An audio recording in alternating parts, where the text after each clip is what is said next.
Welcome to the Queer Witch Project, your resource for all things queer and witchy.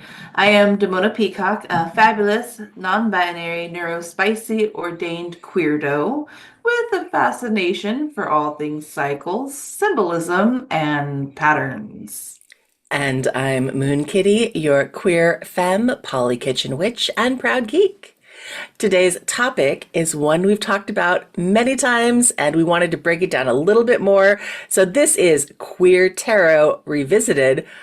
And because there's a lot we're going to go over, this is part one of Of four. 4 to 5-ish, depending on how you want to interpret it.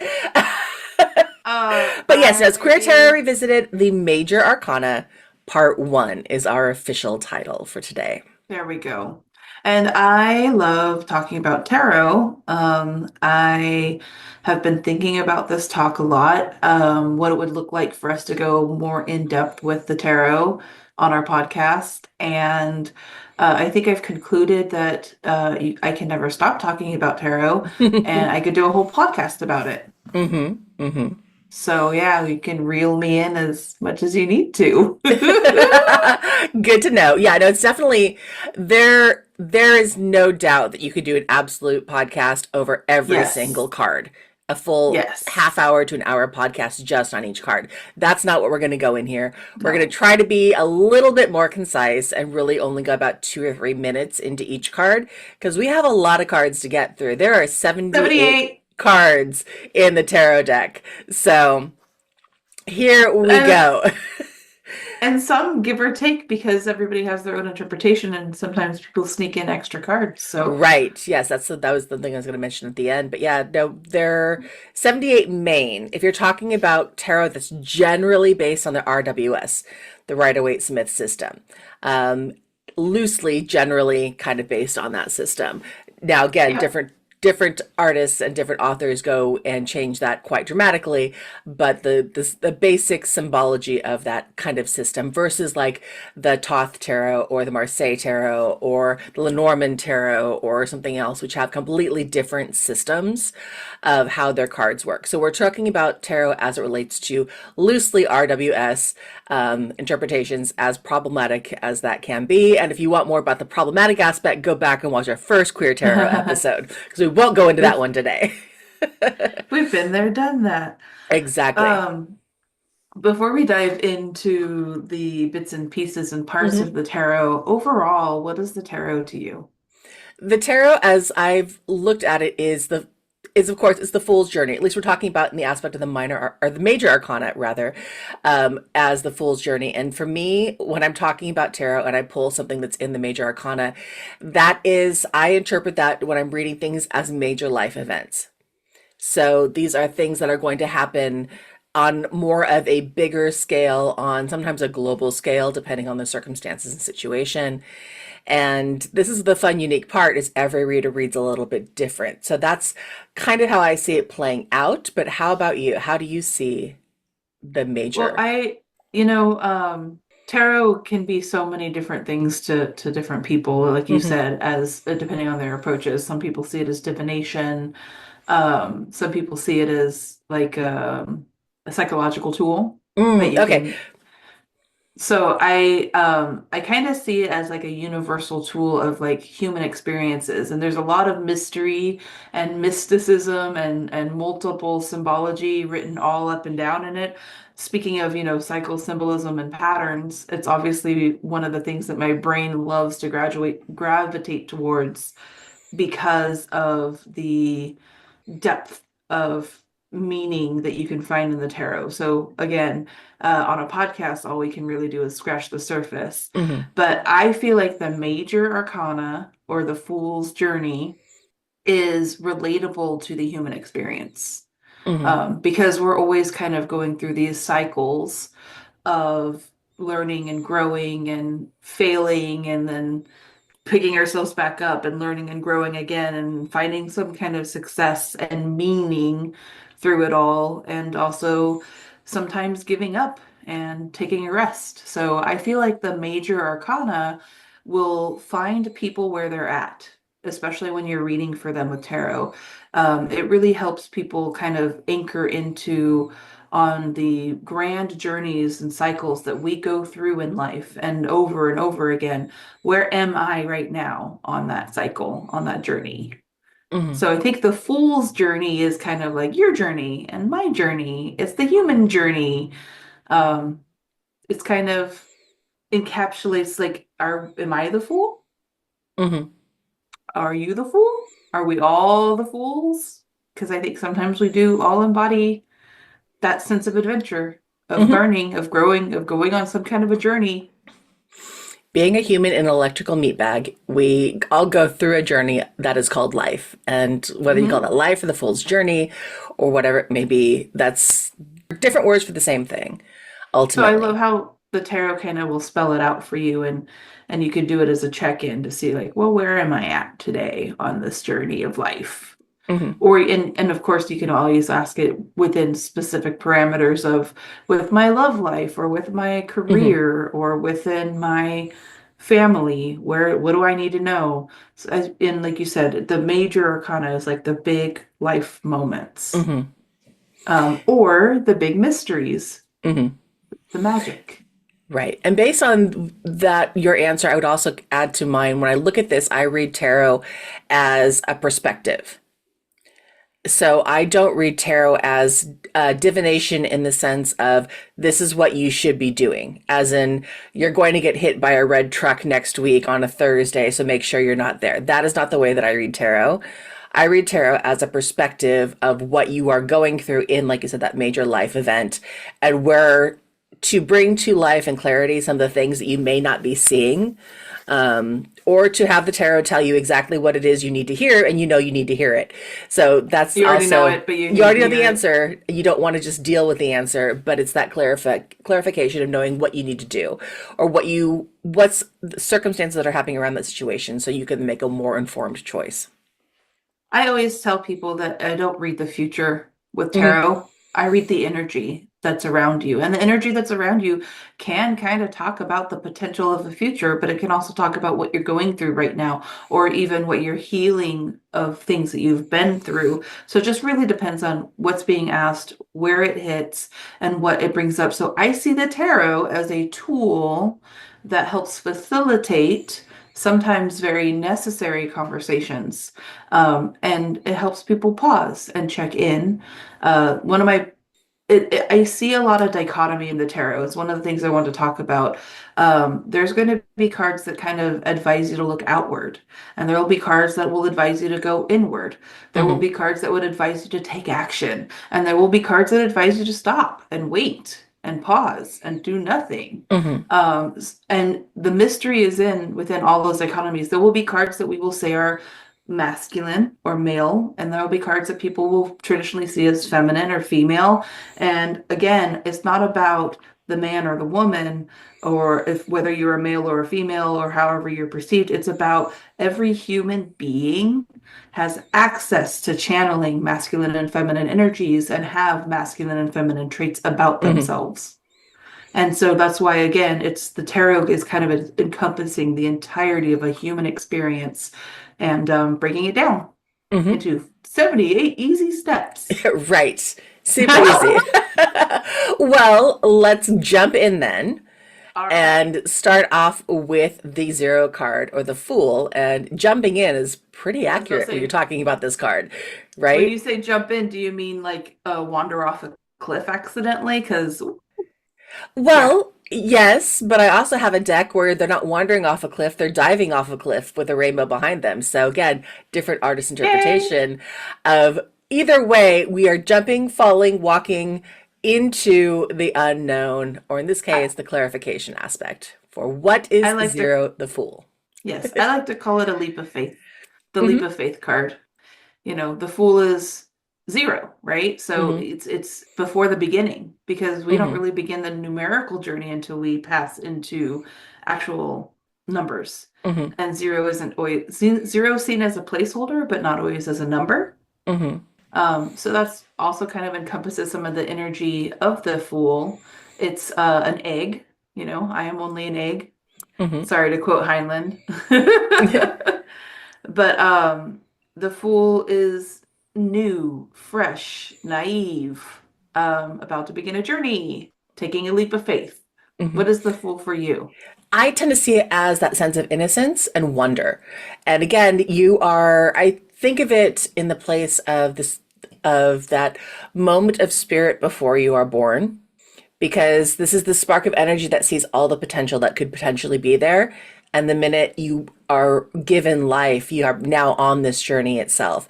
So it is that first step that you're growing. And again, as through all cycles, you go through phases every year, but it is that start at zero, leap of faith, promise of adventure, starting something new that you don't know where this is going to go. You don't know how this is going to turn out. All you can do is take that first step. And I think of the quote, the journey of 1,000 miles begins with a single step. And that is the idea to me of the fool. I like that energy of like you've got everything to gain and nothing to lose. Mm-hmm. So just dive in. Mm-hmm. Um, it can be starting a new journey. It can Mm-hmm. be for queer folk, it's like coming out of the Yes. closet, no longer having to hide something, Mm-hmm. um, reaching a new level of authenticity, of comfort within Mm-hmm. yourself. Really not being afraid to start something new, to be a beginner at Mm-hmm. something. And in many ways, as queer folk, I tend to take the queer folk through the lens of, like you said, coming out of the closet, but also stepping into ourselves. Yep. Because as queer folk, we go through many stages where we've come out of so many different closets, especially if you're like witchy or of some sort of non-traditional spiritual bent. You come out of one closet only to come out of another closet to potentially come out of another closet or so, depending on practices and choices where you go. So again, I tend to think of it as that stepping into your authenticity, because ultimately who you are is what's going to come out through the course of whichever journey you're at. And new journeys start again at every point in your life. Yeah, and I honestly think that it takes this level of naivete because otherwise you can talk yourself out of Mm-hmm. coming out of that closet by being like, well, I'm going to get rejected or all these bad things are happening to me. But you have to have like that level of naivety of like, well, this is who I am and maybe something good will come out of this. Maybe I'll Mm-hmm. find what I'm looking for if I can just be myself or, Mm-hmm. that sense of, yeah, that innocence and pure authenticity and no we haven't been shaped or formed yet by the Mm-hmm. experience. We're just getting started. But Just we getting have to do started. so. We have to take the leap. Right. You got to fall off the cliff. You Exactly. know, All right. every idea is born somehow. How about the magician? The card number one. So we start out at one with the magician, and the magician is the link between the ethereal or divine and the manifest, the physical reality. Mm-hmm. The magician is the one that gathers its tools, that does the magical working, that works towards a goal, that spark of that ignites, that puts thoughts into action. Mm-hmm. When you come upon the magician, what are you feeling from him? With magician, again, I tend to see that for that first step, if I'm coming from a new spirit, newborn into something new, the first thing is you recognize the self. The magician is yourself. You are the magician, Mm, like you said. You're and being a magician, you have to learn magic from someone else. There's also aspects. Again, there's that teacher aspect, but it also is the aspect of the self, is you are creating the magical life that you are choosing to be at. So while the magician cards are traditionally seen as masculine, I don't this is where we're talking about the masculine versus feminine divine energies and everything else. I don't see it in that energy sense, other than masculine energy has traditionally been compared to ego and mm, self-awareness and everything on that. So for me, again, the magician is about coming into your own, being who you are, knowing you have the tools and the personal power, and it's owning yourself, and you choose how you're going to wield your magic as the magician. So when you're looking at this card, is it's about how are you going to wield the power that you have with the situation that you're in. yeah, because humanity, especially those of us who, speak in within the realm or experience within the realm of spirituality a lot, we really do see ourselves as like that in between Hmm. spirit made manifest, right? Hmm. So I like the idea when the magician comes up that you're experiencing a soul lesson and it's about your personal empowerment. Hmm. You know, we talk about with the fool, it's that stepping through the threshold of or Hmm. off the cliff of coming out. And the magician is fully owning the self, like you were saying. You know, it's that number one, that first, and it is seen as masculine, and it's also seen as an outward spark, like an Hmm. outward expression of your energy, your power. Hmm. So, what tools do you adopt to in your magic? What, starts with you. And that idea, again, through that queer lens of it being that because it starts with you, you don't need to conform to someone else's idea of what it is or who you should be.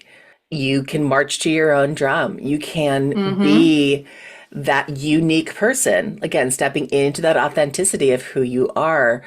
Um, and that is a very queer interpretation Power. of the power that that comes through the magician. Mm-hmm. Mm-hmm. Yep. It's owning it and also Hmm. knowing that your unique expression of self is magic in and of Hmm. itself. Yes. That is your magic that you were born with. And society has tried to deny you of that power. Hmm. And the magician is always a reminder of like embracing, getting that back, Hmm. embracing that for yourself. And then we move on to, The high priestess, number two. So for me, when we're talking about the high priestess, she is the counterpoint to the magician in of a lot of course. ways. Because if the magician is about yourself and your ego, the high priestess is about the mystery and the intuition coming in. So again, traditionally seen as female, she is the flip side to the magician. So as you said, magician is outward energy, this inward energy, the mysterious, the unknown, that sense of intuition, and how Yep. learning to trust your own knowledge and trust yourself Hmm. as you are going through and learning. I also think as a counterpoint, so she's balancing out the magician and the ego, that she's like that idea that there's a higher power or a sense of, guidance, spiritual guidance coming Hmm. at you. She's part of the mystery. She's behind the veil. He's Hmm. out there like, woohoo, here, look at my tools. And she's like, but are you listening to your wisdom? Hmm. And she's behind, she's the keeper of the veil of mysteries. There is a lot of, unknown about the high Hmm. priestess because she is kind of like a higher power, but she is um, very much that counterbalance of trusting Hmm. the guidance that you get, trusting your intuition Hmm. and getting comfortable with all the unknowns. Hmm. I also tend to see the high priestess in the more formal aspect of it. So, because the next two cards we'll talk about are the flip side, also masculine, feminine, but they have different types of energy. So, like we've talked about before, the high priestess is, when I say high priestess, I think back to my traditional Roman Catholic upbringing of the priest, only with the feminine version, and that center of ritual and rules and things that play around rituals to a formal, there's a more formal nature. There's a more formal aspect to the high priestess that talks about things done in a very specific way to help you learn something and get that understanding and knowledge and that kind of wisdom, but not necessarily in a more fluid way. It's knowledge with lessons behind it. It's dance steps. It's organized formal dance steps versus an interpretive dance, if that makes any sense. Sure. And, whereas we're going to contrast her with, the next two cards, the Empress and the Hmm. Emperor, but she, by contrast, you'll see her as, since she represents like the deep mysteries, she is vast, she is depth, she is cold, she is dark. If the magician, yields the light of the sun, she is the light of the moon, she is the night sky, she is, all of that we know we don't know, and all that we don't know we don't know.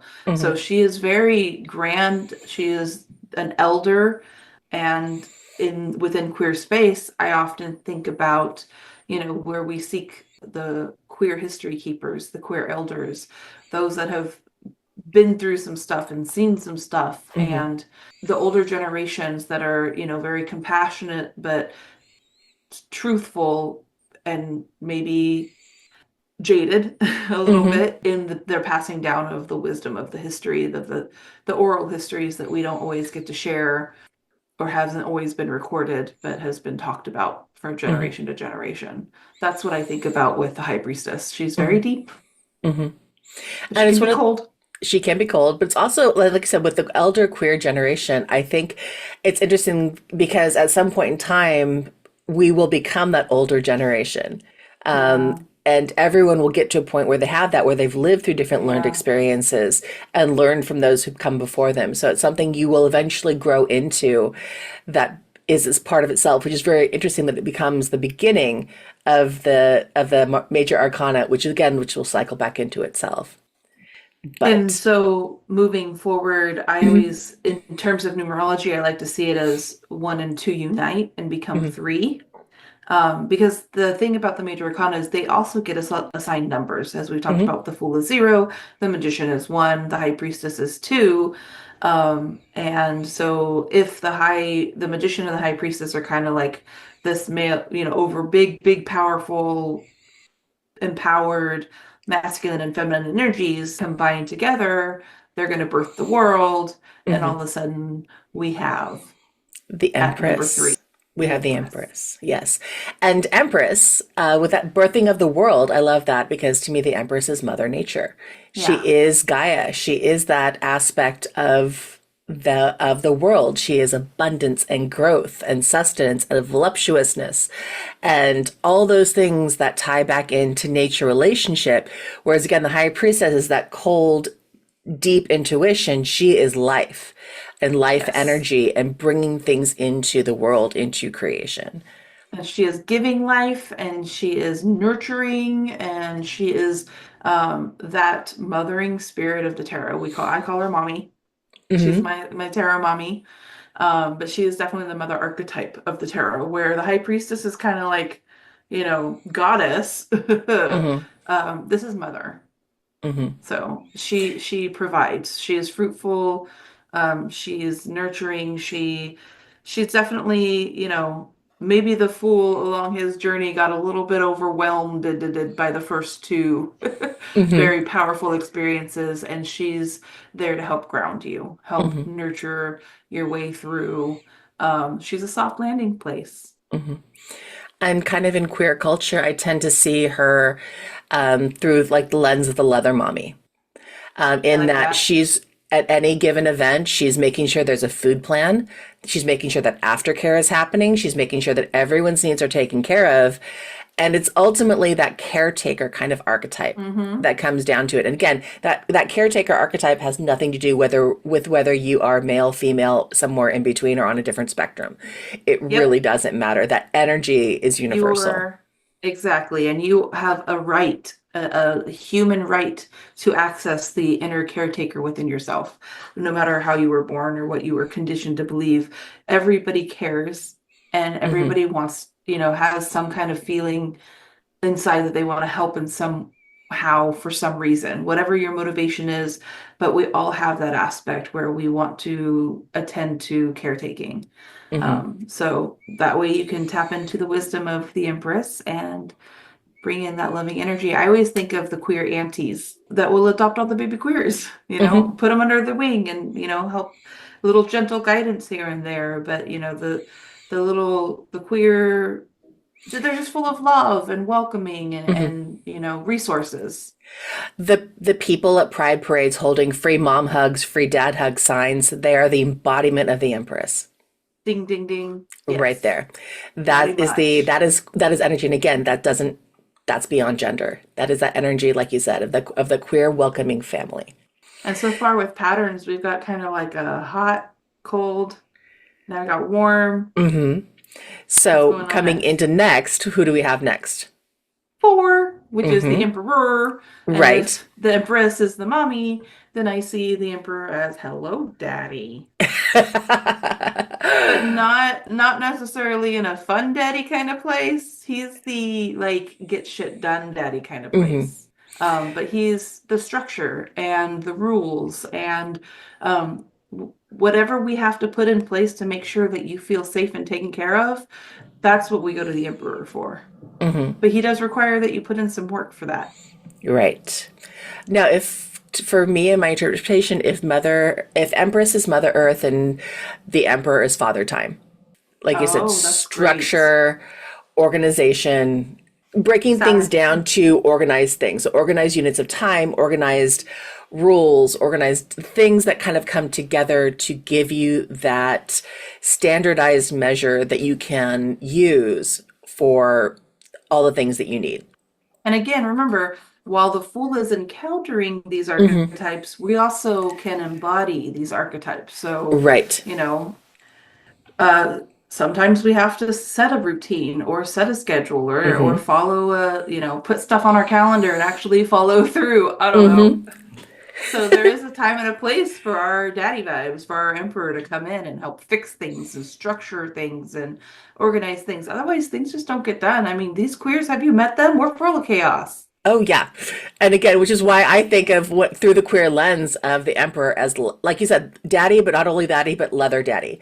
Leather And daddy. I am throwing a little bit of the BDS community in here, which you may or may not be familiar with, but in this sense, that leather daddy and the leather community, this is the structure and discipline, but it's also making sure that the rules are followed so no one gets hurt. And again, Mhm. and in that aspect of the leather daddy, they may push or challenge you to learn or to learn the limits of discipline and order to help you grow. So they sometimes Mhm. push you and challenge you to places beyond your limits to help you achieve the next growth cycle. And that's a very specific Okay. aspect of it in the queer sense that tends to fall in the realm of the leather daddy. I like it. Very. I'm here for it. So after our mothering and fathering, daddy, mommy, tarot structure, think about as a child growing up. Hmm. You worship your parents. Hmm.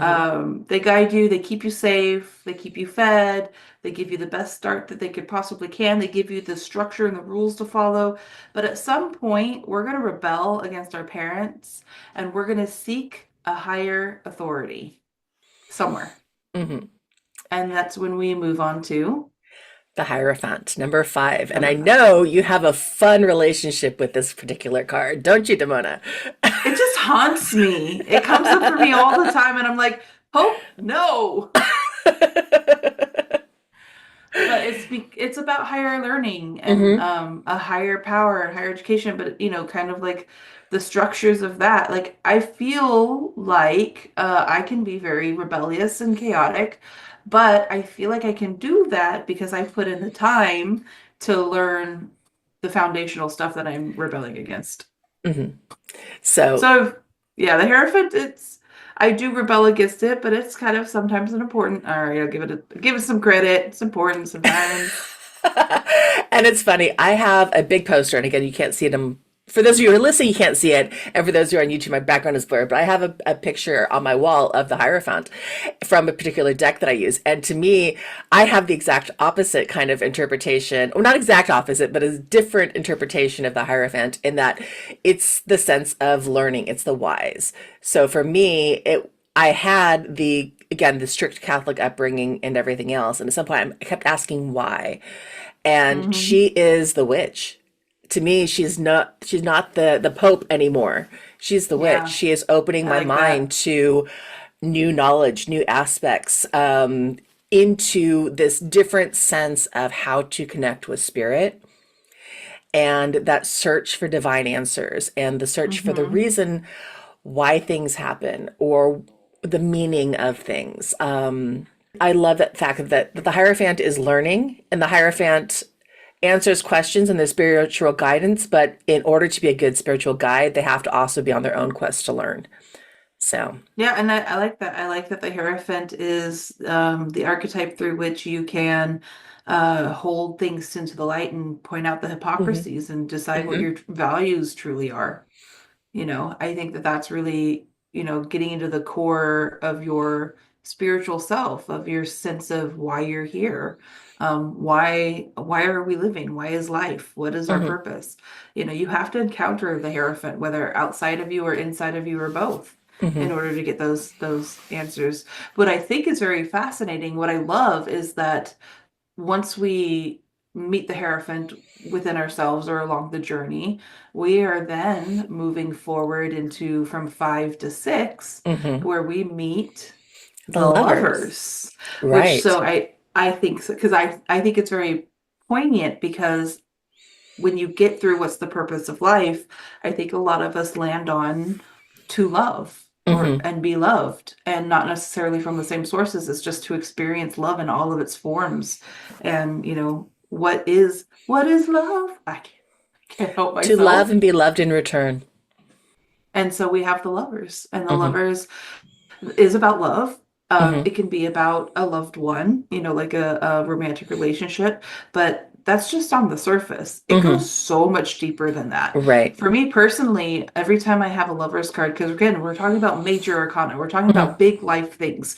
Everybody's hustled with love on some level at some point, multiple points and multiple Hmm. levels. But I always like to ask people, depending on what's being asked, is have you explored what your true desires are? Hmm. Take these extenuating circumstances out of it, and the ifs and the cons and the pros and all the things and the fears, take all that out and ask yourself, what is it that you truly desire? Because if you don't know what that is, how are you ever going to make your magic, make your Hmm. manifestations, to put out your intentions into the world? What is it you truly desire? Hmm. What And is I see it through, again, through that lens of love. And love to me is this idea, it is so many, it is so layered. It I mean, has we did a so whole many episode different, on it. yeah, we did a whole episode on love magic. And for that reason, because it has so many layers that, like you, it's not necessarily about romantic love. It's about what it is you want, like you said, that truly desire, but um, what is driving you? What is driving you towards something? Because love, in my experience and through the lens that I read through, love has always been a primary driving force in what I do and how I react to things, whether it's love of excitement or love of my family or love of romantic partners or love of knowledge or love of something else. There's so many different aspects of it. But again, it's that desire. It's love is a driver and a desire or a Mhm. motivator for me. And it's So also I tend a to pull love that for into the lover's card. humanity, Hmm. or a love for the human experience. Like, hell, it sucks feeling this feeling, but at least I love being alive, that kind Right. of energy too. So it's like again, it's so deep and multi-layered. And Hmm. and then coming back to the lovers in the queer space, I love when we can find decks that have not just a heterosexual, Hmm. example of what love and lovers can look like. But remember, one of the mantras of the queer community is love is love. Hmm. And we shouldn't be putting love into boxes that have to Mm-mm. look any particular way, because, all families are different, all relationships are different, all humans are different. Love is experienced and given and received in so many different ways. And it's the only answer to the hatred and bigotry that we Hmm. experience as queer people, is to love harder, to love more, to love ourselves in spite of what we've been told how we should feel about ourselves. So love is very powerful. The Lover's card is a very potent and powerful energy. And remembering that with love comes challenges and obstacles. That love is never without grief. And it's not always So there's enough. love is love, and sometimes love is everything, and love can also not be enough. It depends. You know that it's going to bring in challenges, and can you overcome those challenges, and how you overcome those challenges. So to me, that's that flipper darker side to the lover's card. It is that knowing things are going to bring up challenges. When we're looking at the lover's card, it's really about how what is the querent asking when I'm doing this in a reading, whether I'm the querent or someone else, is that they're talking and asking for a love reading. I don't often like getting this card pulled because it tends to people see it and look at it from a lens that, oh, this is something that's going to happen. It's like, wait, yes, but with any new relationship comes all of these other things. Are you prepared to deal with the baggage that comes with any kind of relationship? So there's that darker aspect of the lovers is with the lovers comes the lovers baggage. Well, absolutely, because everybody has shadow sides, Hmm. and so do the lovers, and very much you see the best in someone when you're Hmm. falling in love with them. Yes. But everybody has, their baggage, and Hmm. love, truly, love is a power that can see you through some of that darkness, Hmm. Yes. But I think And also it's important that we have love for ourselves oh, too, and to not, a yeah, 1,000%. Now, love for yeah, yourself, and that's something that, again, sometimes the lover's card can be that are you loving yourself enough to be yes, open to a connection with someone else? Because there's yes. also your own work in that shadow aspect that needs to do something. Oh, I Is just it? see so much dualities too, Hmm. because as we talk about giving love and who we love and all of that, this external experience of love, when we also have to remember that there's that internal experience of Hmm. love, not just loving ourselves, but being open to receiving love from others, and not Hmm. always ideally how we give love, but so being flexible in how we can receive love too, being Yeah, open to receiving love. exactly. Exactly. Okay, so once we So. get through love and we get to the lovers, we are on a roll. So where do we go next? Is this the chariot? This would be the chariot, I number like your honor 7. roll. We are moving, we are shaking. The chariot is momentum and movement. And I think it's important because no offense to all these lovers out here, but sometimes relationships become distractions from our individual journeys, our Hmm. purpose, our whatever it is we're trying to get out of life. We can get very distracted by hormones. Hmm. And the whatever drives the lover's experience. But sometimes you got to get back into your chariot, you got to get the reins in your hand, and you got to drive this thing called life for yourself. You have to make Hmm. the choice, come back to make the choices. It's momentum, it's power, it's movement, it's energy, but it's also very much harnessing the power of both the logic, the intellect, the human side of ourselves, and the animalistic, powerful, raw, energetic, feeling part of ourselves. So these two, again, I said the tarot is going to be full of dualities, and you think Hmm. about what is driving the chariot. Hmm. And the power to harness both of those things and make some sort of progress from them. Hmm. And I, looking at this one through the queer lens, I don't have anything better to add to my interpretation of the chariot than you did, just because that tends to be exactly it. It's meat suit driving Are you force. talking about What us is very rebellion? straightforward? It was a very straightforward answer. Yes, it is forward motion, not necessarily straight, but it is You're forward right. motion. But no, Okay. the queer lens that I love for the chariot, because it has the same thing. If there is one image that could completely embody the chariot for anyone who is queer, it would be a U-Haul. And because in so many different ways. Now, hear me out. There's the lesbian joke of what's a great second date? A U-Haul, Yeah. and moving someone. But a U-Haul is a vehicle that you use to transition into something else. You are moving from one point A to point B.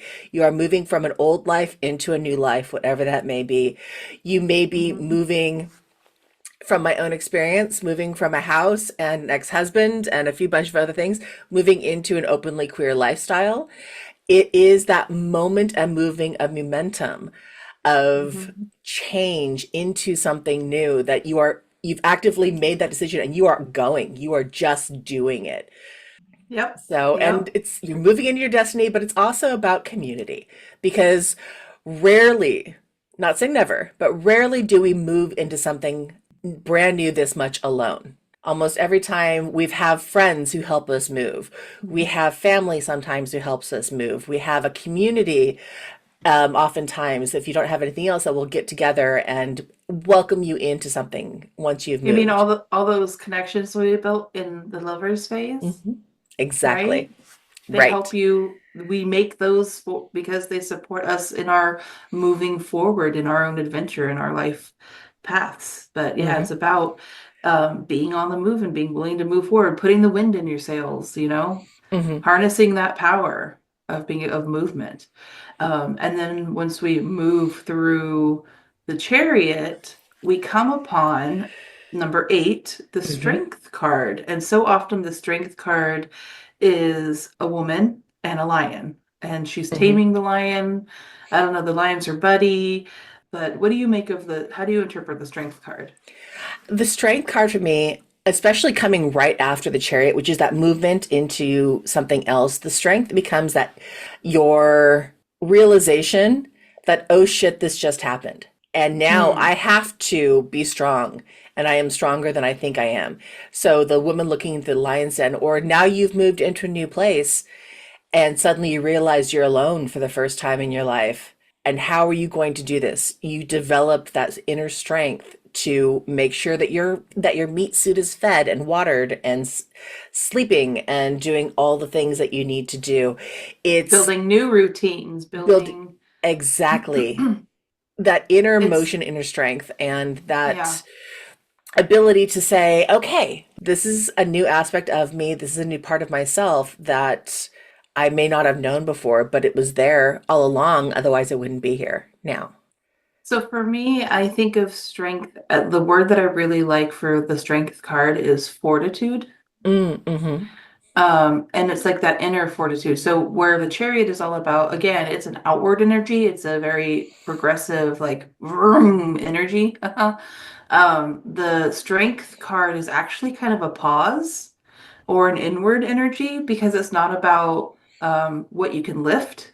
It's mm-hmm, about what you can shoulder, if that mm-hmm, makes sense.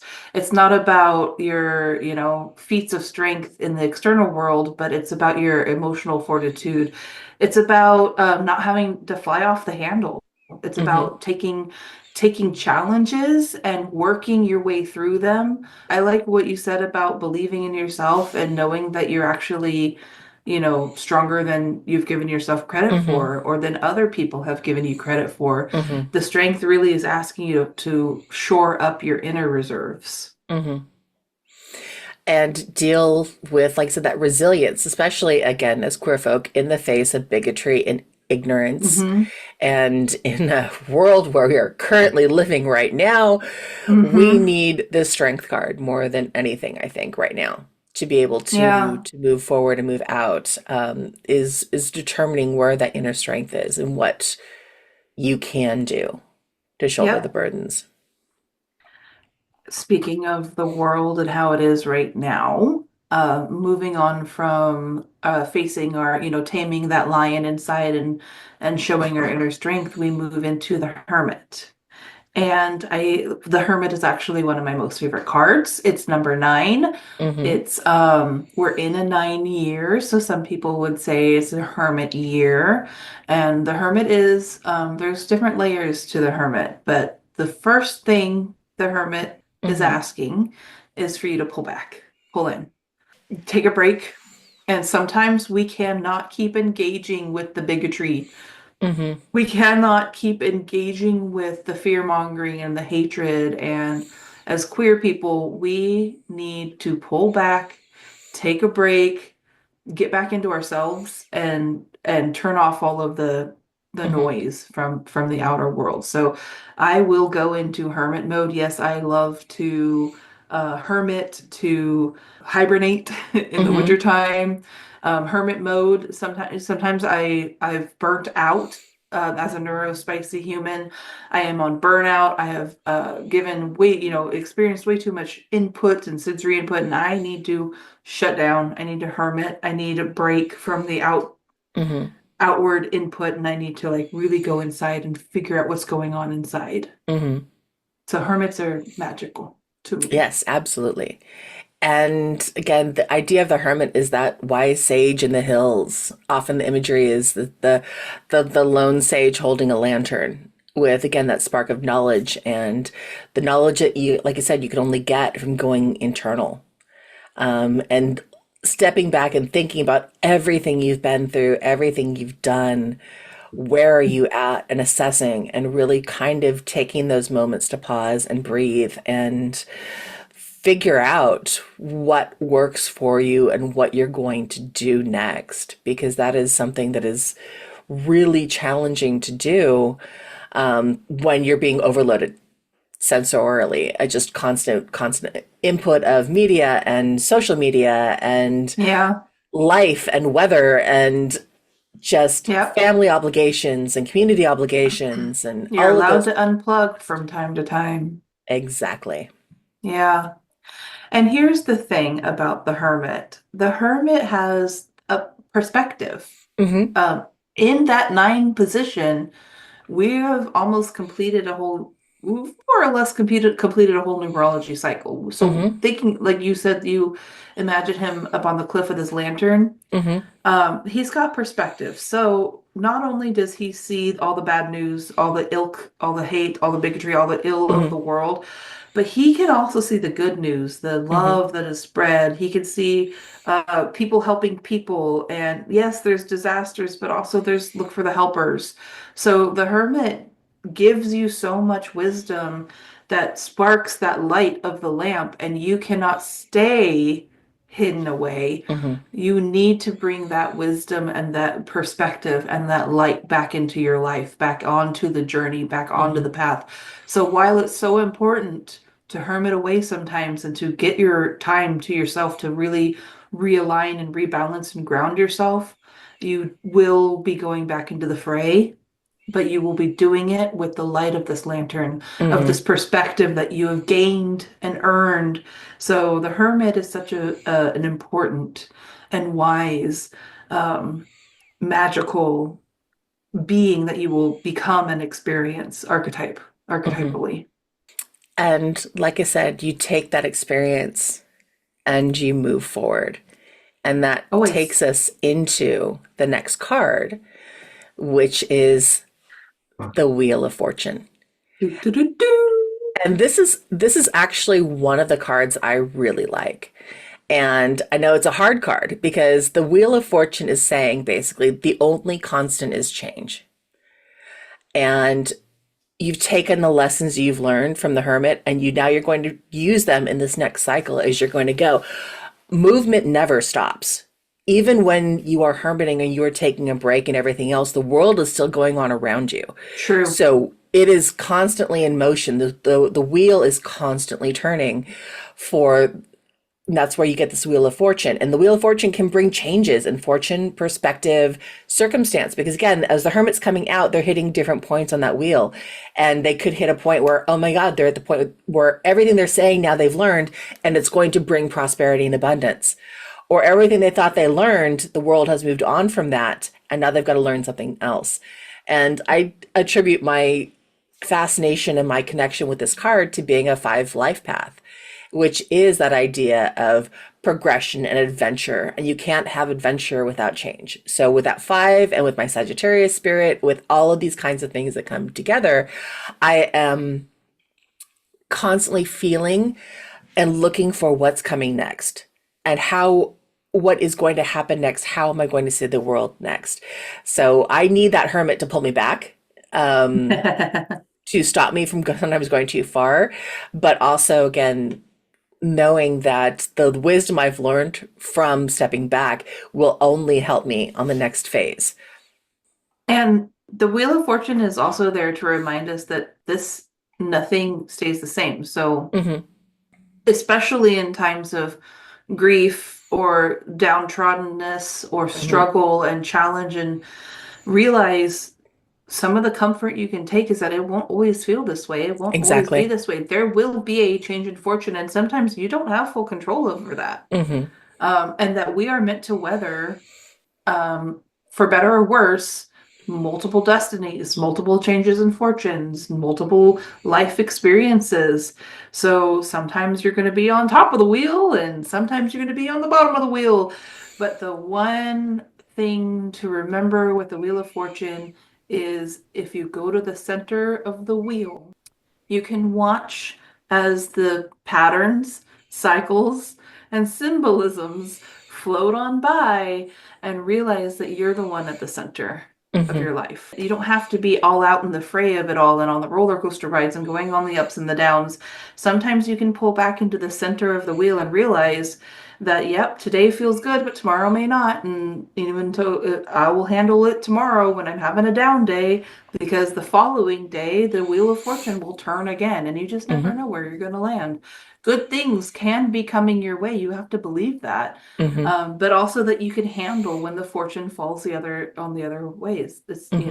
topsy-turvy, but through it all, the constant is that you're the witness. You're Hmm. at the center, you're watching the wheel go around, you're watching it all go by. And just to dive in a little bit with the numerology of it all, it's 10. So a lot of people, especially with our 10 fingers, our 10 toes, and our 10 number-based systems, we'll see that as the completion of the cycle. But as a numerologist, 9 is really the completion of the cycle, and 10 is the starting of the new cycle, especially as you're pairing that 1 with the 0. Hmm. Um, so even though here at the Wheel of Fortune, uh, was about halfway through the Hmm. major arcana, we're probably going Hmm. to wrap up this episode. Yes. After this one. There is a whole new round about to be started past Hmm. 10 for you to come back to next time. Right. There is one more thing that I want to add before we do our outro. And yes, we're gonna go on to the next cycle here. But for me, the last thing that I can think of when I think of the Wheel of Fortune is, the saying, it will always get better in the end. But there's a Mm. flip side to that. It'll always get better in the end. If it's not getting better, it's not the end. The wheel keeps turning. Ooh. So that is how I think of ultimately the Wheel of Fortune card. I like that. If it's not better yet, it's clearly not the end. It's not the end. The Oh. wheel is turning, still turning. So, Ooh, I like that. so we'll leave you on that All with the right. first half of the major arcana. So join us in a couple weeks and we will go on to the back half of the major And arcana. if you have any specific questions about that you would have always wanted to ask to experienced tarot readers, go ahead and pop that into the comment section, Please. because there is so much more that we're going to be talking about when it comes to Mhm. tarot interpretations and through the queer lens of tarot. So we may just get to answering some of your questions. Yes.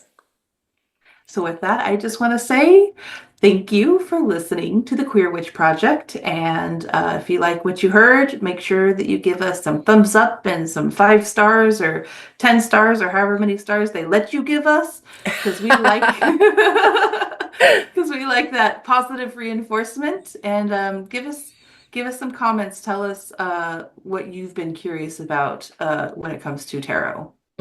And if there's a topic you want to know more about, or an episode topic you would like to suggest, contact us at thequeerwitchproject@gmail.com or find us on YouTube, TikTok, and Instagram with the handle at Queer Witch Project. We upload every other week. And remember, queerness is a key to magic. Be yourself and love rebelliously. Bye. Bye!